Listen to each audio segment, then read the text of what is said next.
We're back to Told-Education Celebrity Show on the Told-Education Network, TotalTutor.net for more information. And my guest who brings on the most interesting rap artists in the world, we've not talked in a couple months, so I first want to welcome to the program Sean XLG. Sean, how are you, man? Doing good, Neil. Doing good, man. It's been a minute, but we're back on track, and we got a special guest today. My man Dana Dane with Fame will be joining us today. All right, well, fantastic, Dana. Thanks for calling, man. Thanks for having me on the show. Greatly appreciate it. Much love to talk to my man Sean XLG once again on the Full Circle. So, yes, let's do it. All right, fantastic, Sean. Kind of tell us a little bit of background about Dana, and then we'll get to some questions. Oh, okay. Well, Dana Dane, of course, one of the Brooklyn-bred MCs coming out of New York City. Started out as a member of the Kangol Crew.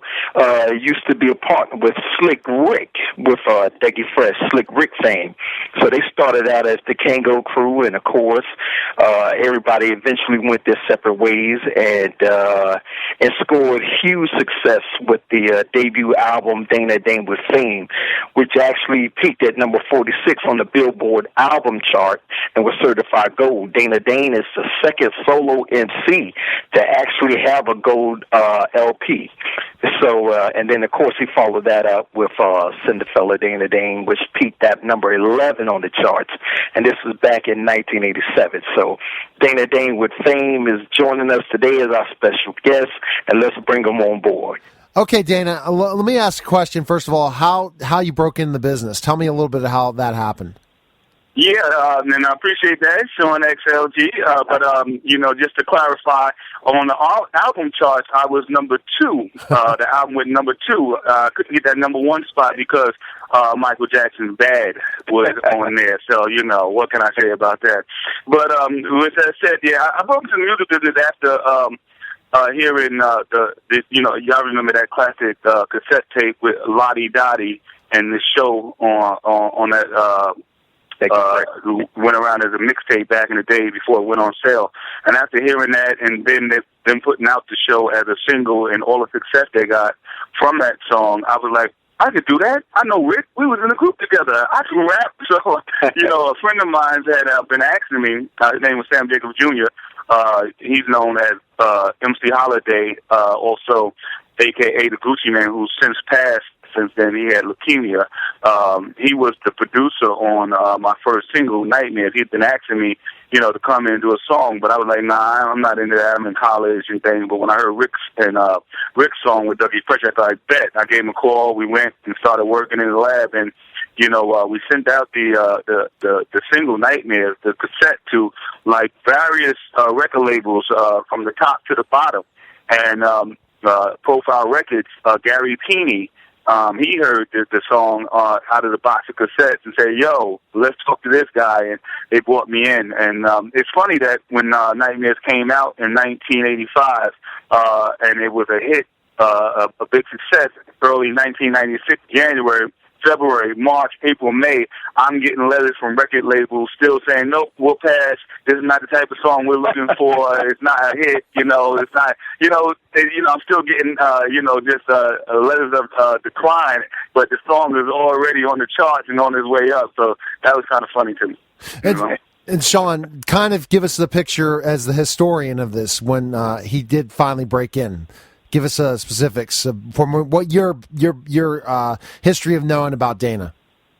Yeah, I would say around that time when Dougie Fresh and Slick Rick came out, I think the art of storytelling within hip-hop became real popular at that time. And of course, we're talking about early 1985 into 1986 and into 87. So storytelling wasn't original at that point because, of course, you had artists like Grandmaster Caz, who was telling stories about Yvette, and some of the other artists that were out, Jimmy Spicer and Cool Out. Those brothers were telling stories. They did a little bit of it too, as well. Yeah, exactly. Yeah. So by '85, when the show came out, Lottie Dottie, that really hit hard, and of course that single went gold. So storytelling became a whole nother avenue for artists to get into, and of course Dana Dane was one of the top artists in the history of hip hop to ever get into storytelling. So when Nightmares came out, that was like a hit all over, from the radio to the streets, on the blocks. Everybody was listening to Nightmares when Dana Dane hit with that one. So that actually, Dana Dane and Slick Rick became like the top two storytellers, basically, in hip-hop. And so that started a whole trend where all other MCs were jumping on the bandwagon. But the best, in my opinion, to ever done it was Dana Dane and Slick Rick. You know, those are my top two MCs in terms of storytelling. And, of course, Eminem gets into it, and Biggie was a excellent storyteller as well. But as far as understanding the music, the songwriting aspects of it, from intro to body to conclusion, I would say Slick Rick and definitely my man Dana Dane were the top two to ever do it. So, Dana, I guess it was how did you become such a good writer? What would you think gave you that ability? Do you think it's just basically wanting to tell from the heart what your life was about? You know what? And I always tell people this because, you know, I get this battle between, you know, those who call themselves hip-hop historians and, you know, old school and classic. And they're like, yeah, you know, Dana Dane bit off Slick Rick bit off Dana Dane.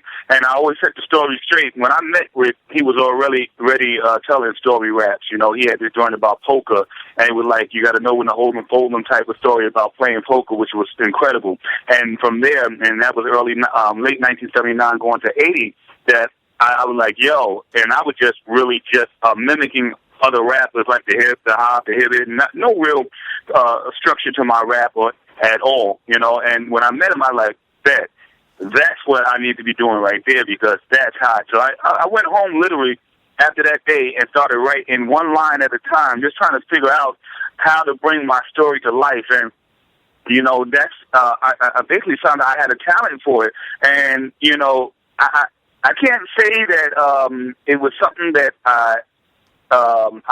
I guess it is something that I learned, but it felt like it was second nature to me. And then when I graduated out of high school and when I went to college, I went there for accounting. I went to college for accounting, which was a bad mistake because when I got there, my favorite class was creative writing.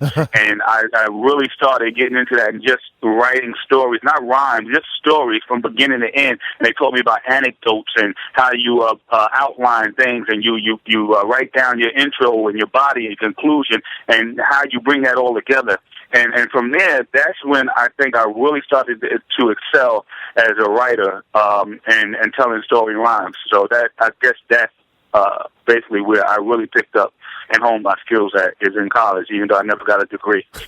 Well, what it sounds like to me, Dana, is that you, again, were a person that wanted to educate yourself. You saw, again, writing as a tool to talk about your life. And Sean, what would you say he's best known for? What would you say Dana Dane's best known for our audience that might have not, been into rap at that time? What would you say Dana's best known for? Oh, well, I would definitely have to say the storytelling part with the Dana Dane with fame, Cinderfella probably is one of his biggest hits, Cinderfella Dana Dane. And one of the stories that Dana told me before a couple of years ago was how he went on tour with Houdini and actually wrote the majority of his album while he was on tour with Houdini.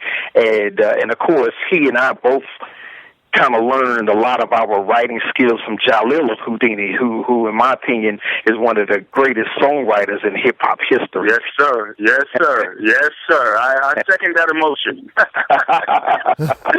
Yeah. Yeah. So Jalil was, he was an incredible writer.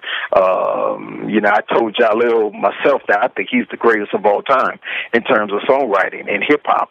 So, it's one of those things that, of course, Dana Dane, was looking at Houdini the same way I was, and thousands of other MCs out there who were really influenced by songs like Friends and Freaks Come Out at Night, Haunted House of Rock.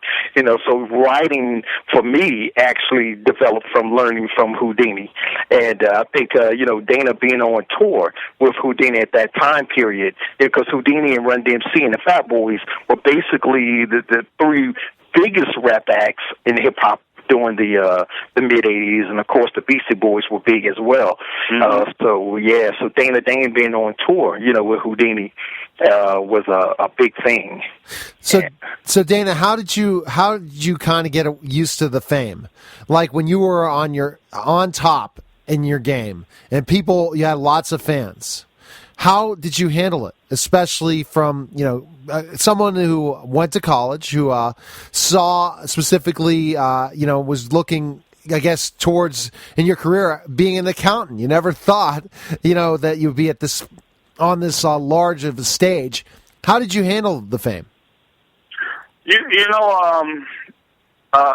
I just seen it as being, and I guess I contributed to my mom's and just being raised in Fort Greene Projects with, and then going to music and art and having the opportunity to see different cultures once I got to music and art.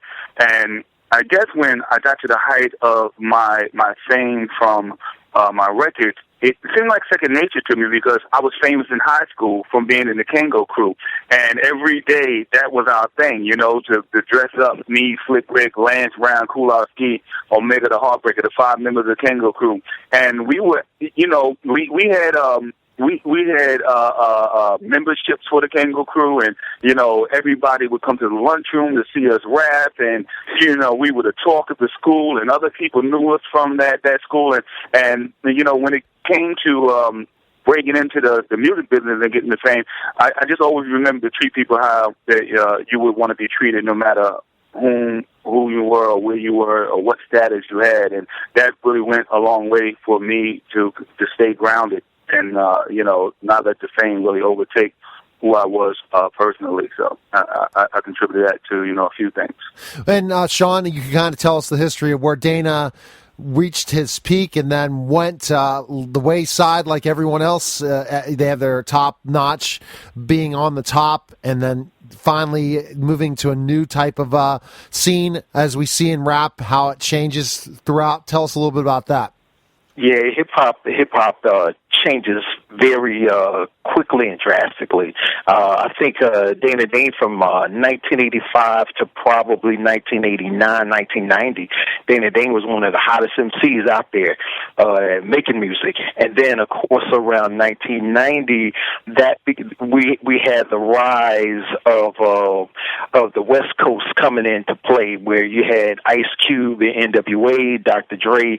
So you had a rise. There was a paradigm shift around 1990 with the West Coast coming alive and really making a dent in the music industry, especially on the street level, where you had what was called gangster rap, giving birth to that style of hip-hop. And that became what pretty much the most dominant force in hip-hop music at that time, from around 90 all the way up and through the late 90s. So you kind of had an imbalance in terms of hip-hop, what kids were listening to, and and the whole entire focus became on the West Coast, where you saw Snoop Dogg and a lot of the Dog Pound and a lot of those artists that came out, Warren G and those guys came out and really made a lot of noise. And at the same time when that happened, of course, you had artists like Dana Dane, Kumo D, and some of the East Coast artists that were hot at that time. Some of their popularity began to wane at that period. Okay, well, fantastic. Dana, it was great having you on the show. Look forward to having you back in a couple months. But where can our listeners find out more information on you and learn more about you? I'm building my multimedia production company right now. We've switched over to music to film production. I've written a book called Numbers as well, a fiction. And now I've turned my writing skills over not just to raps, but to screenplays and TV series and things of that sort. So right now I'm building all of those foundations to really break into the media industry over the next couple of years. I've produced a couple of independent projects, so looking forward to doing a feature film in the near future. But they can catch me up on DefBeatEnt.com. That's my website for my multimedia production company. That's DefBeatEnt.com. Or they can hit me up at DanaDane.com, DanaDane.com. That's my personal website. You know, my mom told me if you want people to remember, you sing it to them, DanaDane.com. Well, but and all the Twitter and Instagram and Facebook and YouTube is Dana Dane Media. Y'all can find me, Dana Dane Media. Well, all those, I'm going to tweet you out. I'm going to tweet you out today, Dana. After all my marathon of interviews before I go on vacation, I went and loaded myself up the next 2 weeks, but everything did work out. Glad to have you on the show, and appreciate you calling, man. Thank you very much, man. I greatly appreciate you all, and blessing and love. You ever need me, you know where to get me at, and look forward to joining you all again, all right? All right, Sean, where can we find information on you, by the way, man? You can look me up at SeanXLG.com. I'm also having my book, Hip Hop Parade, celebrating 30 years of rap music, available on Amazon.com, Barnes & Noble. It's also available on Books A Million, all the online bookstores. And I'm also looking forward to trying to get some music projects and a couple other books I'm working on with Cool Rock coming out this year. We're going to talk about the 50 greatest hip-hop acts of all time. So that book is going to be up and coming, and so it's going to cause a little bit of controversy, but it is what it is. All right, guys. Thanks for calling the program, and Sean, I look forward to our next guest on the show, and I think we'll be able to kind of get things together for me on that, and look forward to talking to you soon. And thanks for calling, Dana. All right, thank you. All right, take care. All right, you're listening to Total Education Celebrity Show, and we'll be back in just a moment.